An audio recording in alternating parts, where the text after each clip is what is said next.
Yo, what is going on, everybody? We are back with another very special guest, longtime Cutman, UFC OG slash legend, Brad Tate. How we doing, my G? I'm doing very well, man. Y'all caught me right now. I'm helping my aunt move, so forgive me with the noise, but I'll get this done. I'll ask any questions y'all have. What do y'all want to know? And dive right on in. I'll be as honest as I can. Sometimes I don't want to get in trouble, so but just let me know what's the word. Nah, bro, we got you. And I really appreciate the time today, bro, for real. Tate, you're the man, bro. How's it feel? How's it feel to be the head guy over there in the UFC as the Cutman? I'm not the head person, bro. Actually, I'm actually, if we being real, like you got other guys that are like for your guy, like House has been there the longest. Rob has also been there, and Rudy. So those guys like are basically the guys I look up to and mentor. So they kind of much taught me the cut man game and kind of helped me with that. But then my personality kind of shined through, and that's what kind of took me to where I needed to go. What were you doing before you were in the UFC as a Cutman?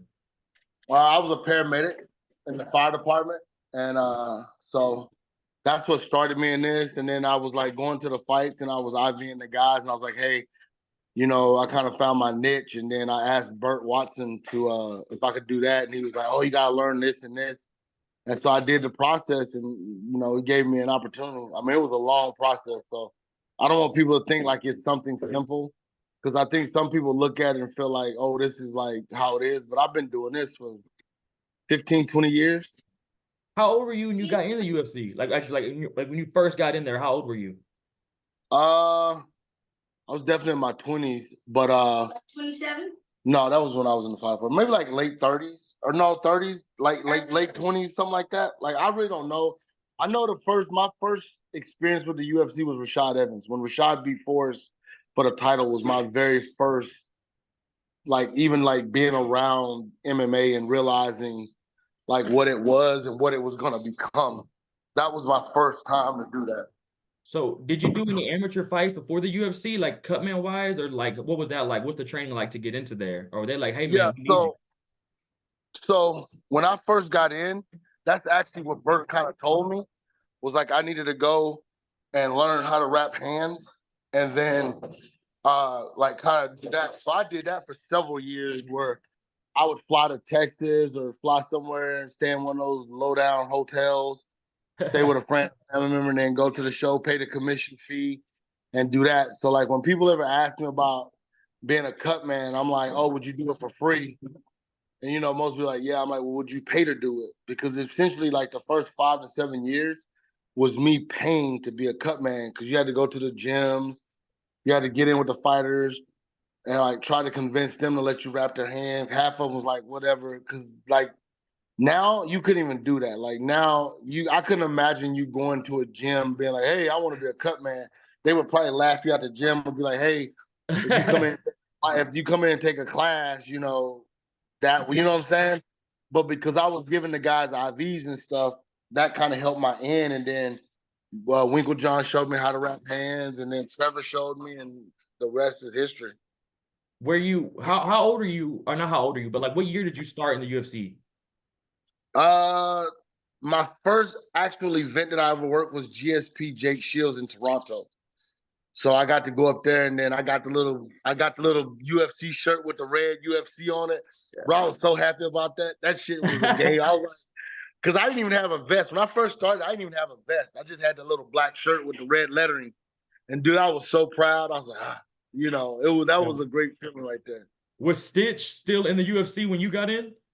Yes, Stitch was there. Stitch was the man. What Stitch was is that still the like, man. Tate?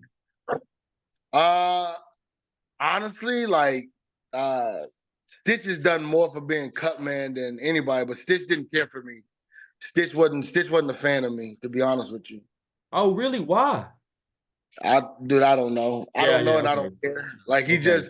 I just know if I'm being very honest, Stitch wasn't welcoming as like Rudy and those other guys. Stitch was like, so Stitch really wasn't a fan of mine. I remember asking Stitch how to become a cut man, and his response was to go buy his book. That's what he told me. We were in Corpus Christi, Texas, and that was with the WEC, and I saw those guys. I was like, man, that's so amazing. Like, how can I be a cut man? And of course I was like, is there a class? And he's like, oh, I got a public education. He's like, oh, you want me to come and go buy my book? And I just was like,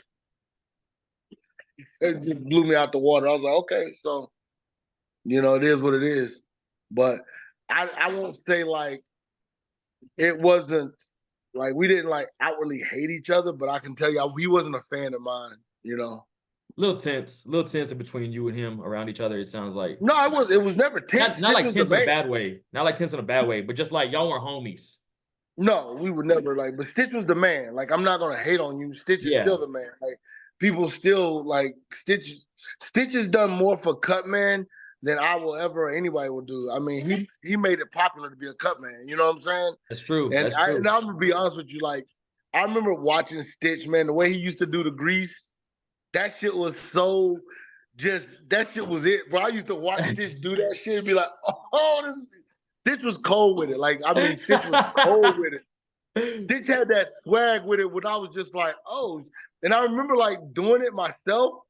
And I was like, dude, when I first started, I used to have grease everywhere. Man, I got grease on buffers too. I had grease everywhere. And I used to look at Stitch and just be like, damn, like Stitch to this day still got the cleanest stitches, that dude, like, honestly. But I wish we were better. I wish we were friends. I wish we could sit down, but I'm not everybody's cup of tea, and I'll be honest with you, I don't give a fuck. Yeah. That's so funny that you say that, man, because how did you and Charles and Gilbert get so close, bro? Because, bro, when they come out and they see you there, bro, the bond between y'all is insane. It's just a personality, man. Like, I really do love those guys. I love the sport. Like, it sucks when my friends fight each other. It sucks when they lose. But to be honest, man, the UFC is like, it really is a sport, like in the football, like, when you see those guys in football, those guys train together in the off season. You know what I'm saying? Like, the fans are the rowdy ones, and the fans are the ones that'll be all, hold on 1 second, brother. No, you good. Oh. Sorry.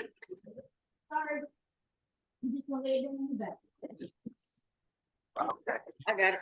So the fans, so like any sport, man, like the football guys, they train together. They don't hate each other. Like, so the fans do, like, Eagle fans hate Cowboy fans, you know what I'm saying? And vice versa. But like the players in the offseason, man, these dudes played against each other in college. And so, you know what I'm saying? So it's the same thing in like MMA world with me.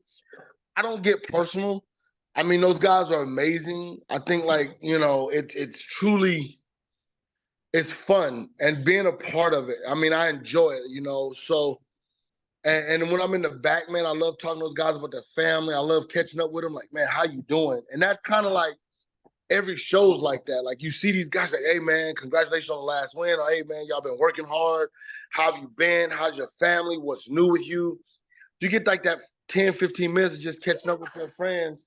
And then after that, you just like go back to work.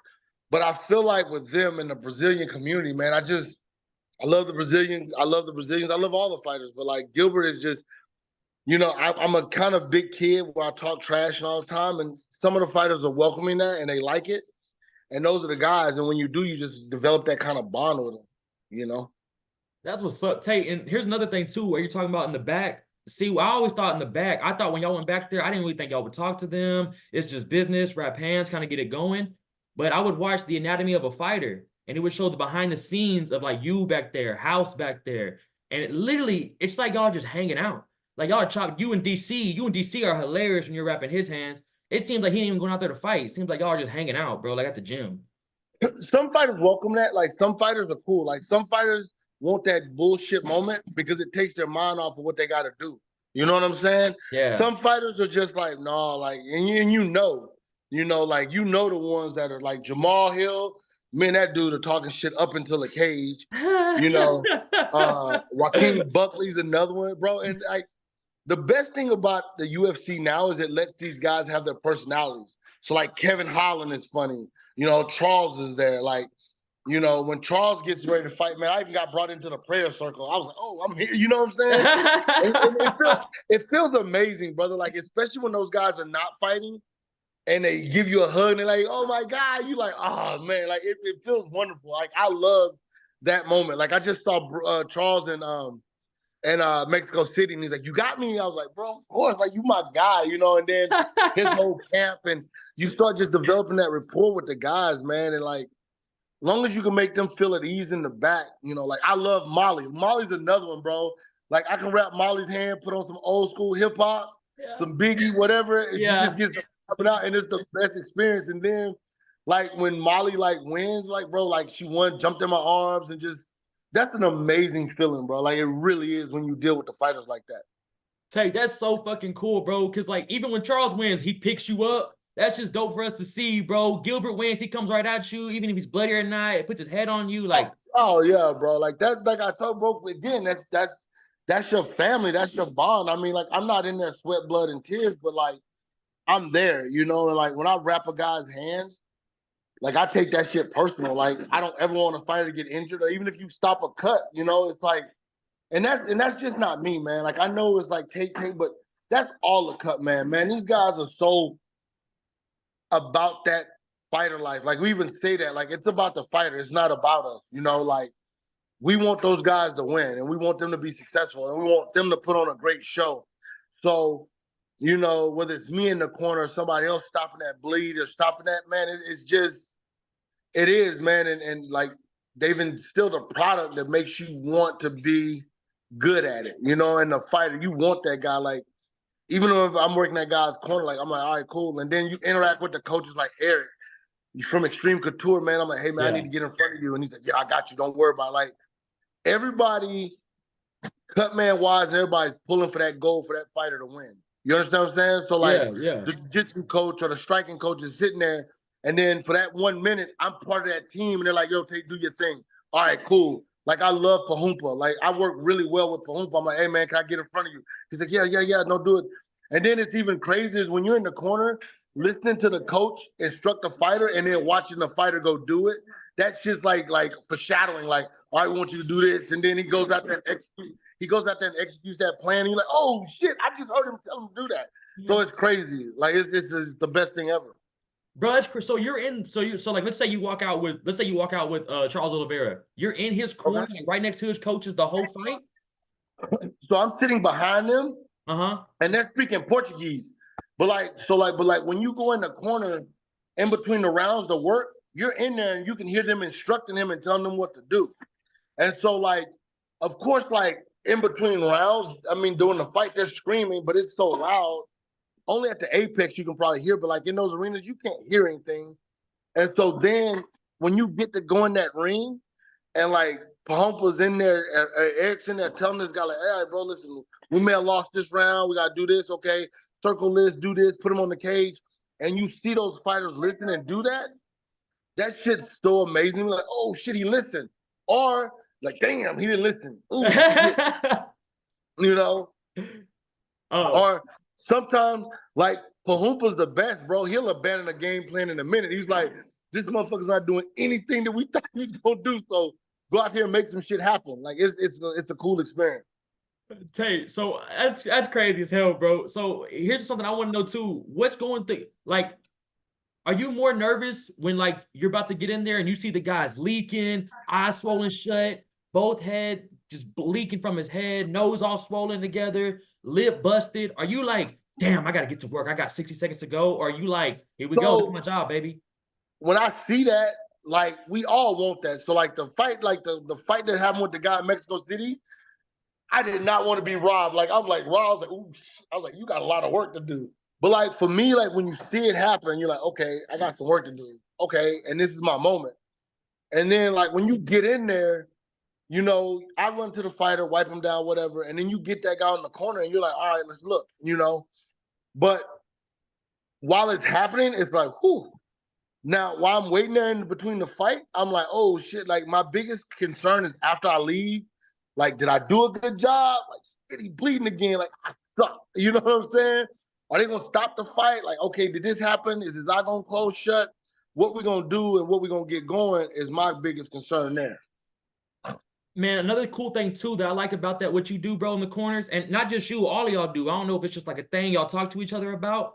Let's say, like, if there's 5 seconds left in the round and the dude gets rocked, he's getting the shit beat out of him, he's kind of concussed, and he gets up kind of like, what's going on? Bro, I'll see you dudes run in there, grab him before his coaches are in there, and literally walk him to his corner, sit him down, get his head up, and get him wiped down and everything. Like, what's the strategy in that? So you only got like a minute, but you know, with the time to go in there and open the cage, so it's just, man, different guys are different. Some people are like, okay, cool. And you can tell by the fighter. Like, that's the other thing too. Like, um, I've worked with enough of them. Like, I'm like, okay, how does this guy like me to operate? Does he want me to come? Do I need to be aggressive? Do I need to be this? Like, and it's all a feel to it. Like, you can feel it as the fight. Like, okay, how serious is this? Okay, what am I going to do here?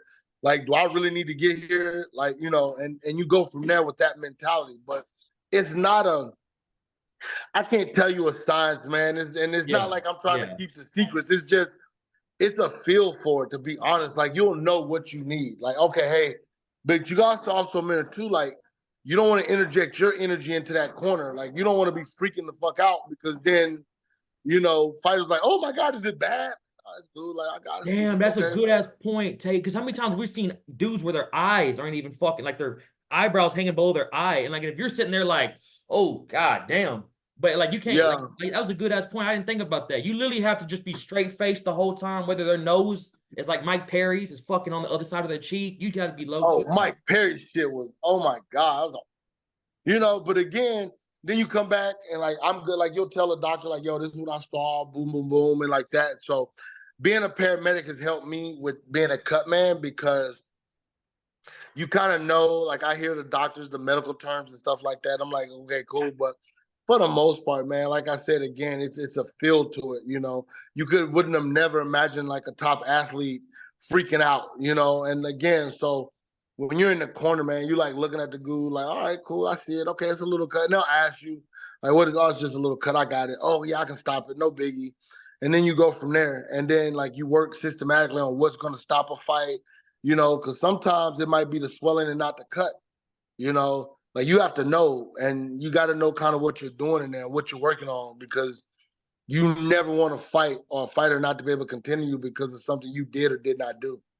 With that inswell, are you pushing like the what are y'all doing with that inswell around the eye when that eye is like swollen shut? What are y'all doing with that inswell? The inswell, and Rudy's really good at using the inswell.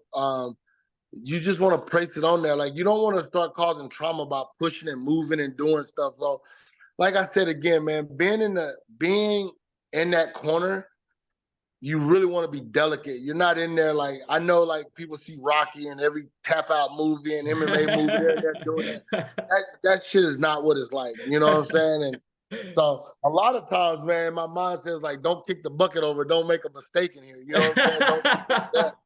So, but again, like, when the lights are on, man, and you're in that cage, oh my goodness, it's an adrenaline rush. Like, I can tell you, after the fight, 9 times out of 10, I'm gonna take my ass back to the room and pass out, because it's definitely one of these, you know. Yeah. From the wrapping, like, the worst part for me is like wrapping hands and watching somebody throw a punch and then go shake their hand, like, oh shit, you know. But that's my biggest deal, is like, bro, like, everything you do, you're sitting in the back like, oh shit, like, oh, he broke his hand, like, oh, what my guy, or stuff like that. Have you ever had to rewrap somebody's hand in the back, or tell you like, hey, bro, I'm not liking this the way they put this? Oh, several times. Oh yeah, that shit's happened before. And I don't take it personal. Like, it's funny to me, like, you know, like, you'll wrap somebody's hand, and again, I'm there for the fighter, and I say that, like, bro, I'm gonna stay here until that's just the way you want it. So I wrap the guy's hand. He's like, oh, it's too tight. Okay, cut it off. I wrap the guy's hands, like, I don't want the thumb. Okay, cut it off. Hey, I wrap the guy's hands. Hey man, I want my thumb. You know, sometimes it'd be the coaches in the guy's head more than anything. Because I've had guys love a rap, and then the coach will say some shit and goes like, but you just liked it. Or you wrap their hands and they put the gloves on and shit's too tight. So it, like, the most important work is in the back, man. Getting that fighter to that cage, because like wrecking the corners is tough, but the back part of working, wrapping that hand, interacting with that fighter, that's probably gonna be your most important thing right there. Do you know who you're rapping that night? Like let's say there's 13 fights on the card. Are they like, yo, Tate, you got 4 of the fighters, you got this, and this? Or is it like, the fighters show up on Tuesday and they request who they want to wrap their hands? no way, that's crazy. Yeah. So on fight week Tuesday, they'll put like a notice in, or I guess people will ask them who you want. So the fighters, when the fighters come in on a Tuesday, they sign They sign who they want. They sign autographs. They do a lot of that work. They get their weights. It's a lot of stuff that goes on Tuesday and Wednesday, and then they sit down and go, hey, okay, who do you want to wrap your hands? Okay, I won't take. Okay, cool. So I get a list and I know who I'm wrapping, which is kind of cool. And you get in there and you ask them and you talk to them and conversate them, and then you go from there. Damn, so what's the most people you've had to wrap in one night? It varies, man. Like House is the man. So shit, on one night, House might wrap 10, Rob might wrap 8. I might get 3 or 4, something like that. And then some nights I might wrap 10, it might be me. Like the worst is if House doesn't work, because then I'll get House's guys and vice versa. So I rap a lot when I go to Brazil, which is fun, but it's all the same. But guys like me, but I can tell you, like, there's no difference. I mean, I'm not gonna say there's no difference, but some people prefer the way I rap, some people prefer the way other people rap. It's not a science to it. It doesn't mean that I'm better than anyone or whatever. It's just this guy likes me. I vibe with this guy. Like, I rap guys' hands on the contenders, and they're like, man, I remember you. Okay, I want you. So, and that's what happened. Have you ever done boxing or just strictly MMA? I've done some boxing, not enough to mention. Your guy Rudy and House do boxing. I'm just an MMA guy. I rock with MMA. I can do boxing, but I mean, for me, boxing, and I'm not talking shit to boxers, but boxers don't get cut like they do in MMA. So, And then a couple more last questions, Tate. The commission, I noticed how when y'all wrap hands, the other coaches don't come over there and watch y'all. It's just commission based, right? When you're wrapping hands in the UFC. Right. Yeah, the commission does. Sometimes, guys, and I think if you wanted to in MMA, I believe if you wanted to in MMA, you could watch us wrap hands, but there's no need because we are independent contractors of the UFC. We don't have a bias in that fighter's hand. I mean, I've wrapped some guy's hands and then wrapped his opponent's hand. So we're kind of neutral in that way. We don't do that. And then another thing I want to notate, you got 2 legendary memes on you, brother. Both of them is your reaction to when Marina Rodriguez was getting slapped and when Clay Guida gets slapped. What's going through your head right when you're about to put Vaseline on their face and they start getting slapped in the face? Well, the Marina thing fucked me up because it was like I was like, God damn, like that's, and our coach is big. I was like, bro, it's a fucking woman. I'm like, nobody else seen that. Like, did he mean to hit her that hard? Like, God damn, she about to go out. And then the Clay Guida shit, I'm like, man, these crazy motherfuckers been doing this shit. Like just the Clay Guida is the most energetic guy I've ever met. Dude, even when I worked this fight in Austin, I'm like, Clay, can you be the fuck still so I can But I love Clay, man. You're gonna get Clay as high intensity, but like I try not to do the facial things because, like, honestly, man, I'm not trying to be that guy at the prep point that's always like, oh, this is what he's gonna do. Like, I don't do that. That's just my natural action. So, I'm not over like, oh, like, so when you see that shit, I'll be like, this shit crazy. But like me goofing off and dancing at the prep point, man, I love to have fun. And so, like, my grandfather used to say to me, if you do something you love, you'll never work another day in your life. So I haven't been working several years, brother, because I love this shit. Say, you're the man too, bro. I love seeing you in it too, bro. Every time we see you, if I'm over with some friends, wherever I'm at, it's always like, Big Tate. You can just be walking by. You can just be literally walking in the corner to put something on someone's face. And we just like, Big Tate. Bro, I love it. Like I said, it's a fun experience, man. I love being out there. I love being in the back. I love chopping up with the fans, man. I love it. Even when they talk shit to me, I talk shit back, but I love it with the fans because it's like always getting somebody else's opinion on the fight. Like, oh, like, bro, he just won. I'm like, shit. Like, especially like when you're like sitting in the cage side and you're by a fighter's family and they're like, oh, he definitely won. And you like, the fuck you looking at? Like, okay. But you got to be careful because you don't talk too much shit unless it's Jamal. But for the most part, man, it's just a fun ass time. Okay. Couple more questions, Tate. I'm gonna get you out of here, brother. I know you got a lot going on. I said a couple more questions and I'm gonna get you out of here, brother. I know you got a lot going on. Who do you remember? You don't got to remember the names, but what are some of the most serious cuts, man? And what, like, when you walked in there, what's going through your mind, bro? If you can remember who it was and what was happening to where you were like, PJ Dillashaw when he fought Corey Sandhagen was pretty bad. And then old girl that fought Bullet Valentina in Brazil when Mario didn't stop it and Daniel Spitz, that was a pretty bad one. And then I had another one. I don't remember the name, but this dude was getting work. You know, Yoel Romero had a pretty bad cut, but you just see him, man, and what's going through your mind is like, don't fuck this up.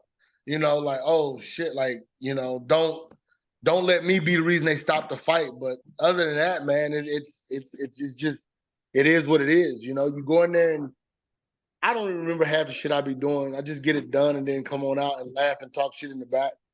That's crazy, man. So I didn't know y'all took it personal like that. Like, man, this fight gets stopped. It's on me. I didn't cover up. I didn't heal that up I enough. take it.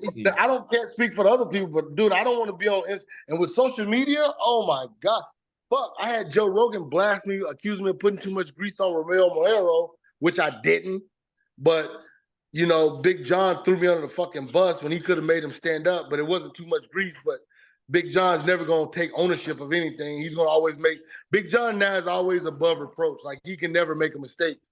And so I don't want to be ever in a situation where I'm on Instagram having to cuss people out, but, you know, over something I did. Hold on 1 second, brother. Hold on. Nah, you good. You good. You good. That's funny. Brad Tate, ladies and gentlemen, UFC legendary Cutman. He's moving into his new house right now. Okay. It is. Go ahead. That was the Tim Kennedy fight. Yeah, man. So Yoel got cut in between that round. It was a big ass cut in the eyebrow. And so I put the grease in there and then I make a habit of like smoothing it down. But the cut was so big that it looked like a glob of grease. Well, Tim Kennedy is very good at the rules. And so when Yoel didn't stand up, it was my fault because of the grease. And bro, I've played that over my head. Like Yoel all of a sudden doesn't speak English. So he didn't know that the commissioner was telling him to stand up. The commissioner stand over my shoulder. And somehow Big John's like, oh, I tried to get the Cutman back and he didn't come back. And I was like, Big John messed up. And him just saying, hey, I apologize. He just was like, oh no, the Cutman did this, which was complete bullshit. So I used to not speak out on it now, but like if somebody asked me, I'm like, no, Big John fucked up and threw me under the bus and then won't ever, and I don't give a fuck. I hope he sees it. Like John fucked up and didn't tell me. I mean, didn't, and instead of him owning the shit and being like, yo, I fucked up, oh, he blamed every fucking body in there. Bro, the commissioner was standing over my fucking shoulder and never said anything. Now all of a sudden, Yoel Romero, who is the most impressive human being on fucking planet Earth, was that grease weighed so fucking much he couldn't stand up. No, Big John fucked up, didn't make him answer the bell, panicked, and instead of saying, oh, I didn't do what I did, oh, it was everybody's fucking fault in the fucking ring except for his. And Tim Kennedy was right to be pissed about it. Did after that fight, did Yoel or Tim say anything to you? No, nobody said anything, but just, you know, Dana went on and Dana did his thing, which I can't, but I was pissed off more than anything because Big John messed up and just to this day, he will never, if you go on his Instagram or his Twitter, because I think, or X, whatever it is, Tim Kennedy always calls him out every year about this. And Big John, all he has to do is say, hey, man, I messed up. He will never do that. He literally just, oh, well, if you read the rules, man, shut the fuck up. You just did not make the dude answer the bell. That's all it is. That boils down to it. So, but, you know, like I said, that's just, and even when he went on Joe Rogan's podcast and talked about that shit, he still managed to throw, oh, I tried to call the Cutman back. Bullshit. I mean, he just, I'm not a fan of that shit. Like I said, everybody else has to own up shit they do, but he never feels like he needs to. Besides that, you pretty much got a good relationship with all the commissioners. Oh, bro, like the commissioners are the best. Like, again, like the commissioners are cool. I'm easy to work with, bro. Like, I don't go in there trying to be a jerk. You know what I'm saying? Yeah. Like, for the most part, and then Mr. Mark Ratner pretty much was very, very, he told me some of the best advice. He's like, you're never going to beat the commission. That's what they do. You know, it's their house, their rules. So we just got to respect what they play and do it that way. Man, what a guy Mark Ratner is, bro. How about that guy? Man. Dude, I was talking to Mr. Ratner, and just his experience in the ring, bro. He was there for everything. Mr. Ratner's been around, so, you know. But other than that, like it's very chill, and like I said, he's there always to give you advice, man. Like I said, the UFC is amazing. from Dana on, like I don't speak with Dana that much, but I know he's passionate about the sport. He's grown the sport. He's built something amazing. The people you work with is very family friendly. Like I said, we see these people more than we see our own families. So anybody that works for the UFC, I can depend on. Like, hey man, can you get this for me? So it's a real cool atmosphere, man. Honestly, I wish everybody could see behind the scenes in the back and see what it is, because it's a lot of fun, man. It's a family that fights. That's how you would describe it. A family that fights. That's cool as, hey, Tate, that's cool as hell, bro. I ain't gonna lie. I've been trying to work for the UFC forever, and then hearing stuff like this is just, I've been telling everyone, bro, if the UFC needed a custodian, I'm there. I'm cleaning the shit out them toilets, boy. Yeah, it's cool, bro. You would like it. It's a fun experience. Fun family. Tate, last question before I get you out of here, brother. What has been one of the most memorable moments in your whole career? That's a big question to ask you. But what's moment in your career, bro, that you're like, bro, I'll never forget this moment, and this is just something I'll remember for the rest of my life? It would be the GSP Jake Shields in Toronto, because that was the largest crowd and it was just amazing. That was just, and then like I said, it was my very first time getting a black shirt. I was like, oh shit. Then my first time ever working Madison Square Garden, like walking in there, just the ghost of Muhammad Ali and all those people, like, oh shit, this is the Garden. That, and then my very best was the first time I got to work in Dallas. I got to work a main event, and who was it? He won the title. John was it Hendricks won the title, and he got a cut, and I got to do it. I actually did a good job and stopped it, and just I was just like, it was there, but still to this day, man, you have them moments where you're just like, man, like I'm in Mexico City. Wow, like I remember when Conor was there, and I was there for that Conor fight. I didn't work the fight, but I was there, and everything, man, everything's a moment to me. Like everything, I love it. Like I just buffer announcing it, and just the fans, and just, man, it's so much fun. I'm living my best days, man. Like I said, I don't work. Yeah, I love this shit, man. Even going to the hotel and just posting a picture of my room, like, yeah, it's just, man, it's amazing. It'd be like a football player showing up to work the cuts and getting that hotel room, and them being like, oh yeah, Miss Tate, we got your room, boom, boom. And then I liken that to a rookie going to his first NFL game and going to the host hotel. Like that's what it's like for me. Just like, I'm a big ass kid, man. I'm a huge kid, so I'm in the hotel jumping around on the bed and shit. Bro, like I can't, like I'm just honest, man. It's going down, getting on the shuttle to the people in the just like bro, it's just like, imagine being that little kid, and I'm a football player, and like imagine like Junior Seau or somebody walking up to you and dapping you up, and now you're that, even though you're the cut man, or just, bro, people that don't even work in a thing like the productions and all those people that make this shit happen. When you're walking out that hotel and the fans like, what are you doing? Bro, like the buffers, and just being around watching Buffer interact with the fans, or Anik, and just DC, and just watching them just, hey, and just watching people's face light up. It's like that, except I'm on the other side. So now I'm the guy watching it, you know, just like I was a kid watching some kid shake DC's hand going, oh, you know, it's just amazing, bro. I cannot use enough words to tell you how fun and how passionate, and just, I love it, bro. I love interacting with people. I love talking to you on the phone. You're like an old buddy. We're at a barbecue just chopping up about MMA, man. Like, I love it, you know, and that's what it is every day to me. It's like meeting up with college buddies, having a beer. I don't drink, but like having a barbecue and just talking shit to each other, man. It's a great 48 hours. Tate, I promise you, bro, it would never be the same without you, my man. You're the man. You, House, all them guys, bro. Y'all are the men, for real, bro. The referees, the production crew, y'all are the best, bro. I love watching you work as a cut man. It's not the same if you're not there, bro. You're the man for real, Tate. I really appreciate you coming on here, bro, giving yourself some time to come to talk to me. I always be down to hop on this again. I got tons of more questions, Tate, I couldn't even get into for you, brother.